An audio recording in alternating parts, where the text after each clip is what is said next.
this particular hearing. I want to thank the witnesses for being here today for this very important topic. But as I sit here, and I think we should ask ourselves, why is this hearing on administrative amnesty so important? I want to applaud the chairwoman for defining amnesty for us. I actually had looked it up on my iPad and was going to do that as well. But let me tell you, the folks that I represent in South Carolina fully recognize what most Americans, I think, agree on, and that is that we have a serious illegal immigration problem in this country. We've heard today criminal versus non-criminal, but I scratch my head and think that are not all illegal immigrants who entered the sovereign nation known as the United States of America not criminal in some aspect, because they have violated the sovereign laws of this nation by entering this country through illegal means or staying in this country beyond their visa, which is against the law. And so at what point in time do we choose which laws we're going to enforce and which laws we're not going to enforce as a nation? And by us choosing not to enforce certain laws, does that not water down our legal system as a whole? Director Kibble,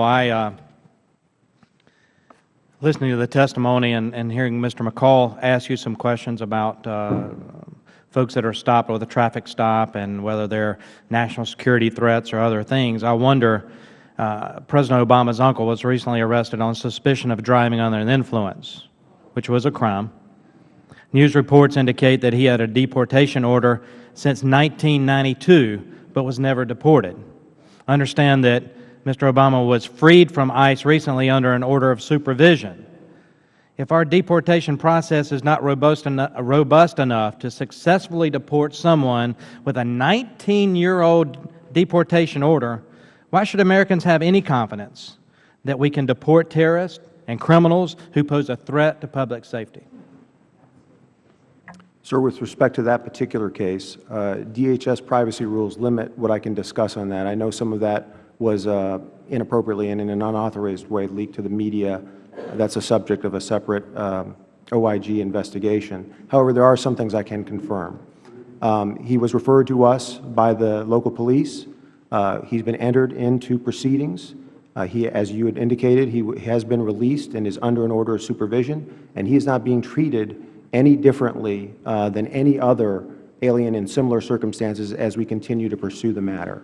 But this is, the proceedings sometimes take an extended period of time to ultimately effect a successful removal. I realize there's 12 to 20 illegal aliens in this country. That's a number that's thrown around. I believe we don't really know what the true number is.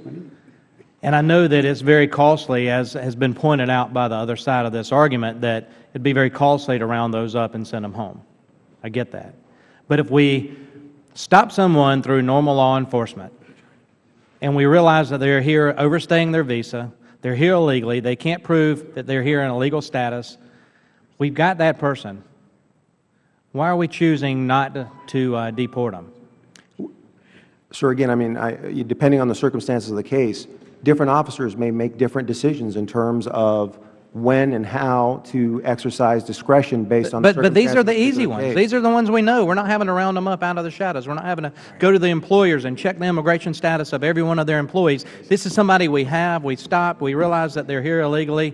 It's the easy, it's the low-hanging fruit, so to speak. Why not deport these guys? And we do remove a number of those, sir. I indicated before, first off, we have not reduced immigration enforcement in any way. As I've indicated previously, we're removing more people than ever in the history of our agency. And on top of that, while 50% or so are criminal aliens, we are removing other folks that fall within these other areas that we're concerned about that include immigration fugitives, recent border violators. And even though I say 90% of our overall removals are in prioritized areas, there's also 10% for folks that do come across our radar because we're not going to ignore the law. Yeah. Thank you. I'll yield back the balance of my time. Thank the gentleman. The chair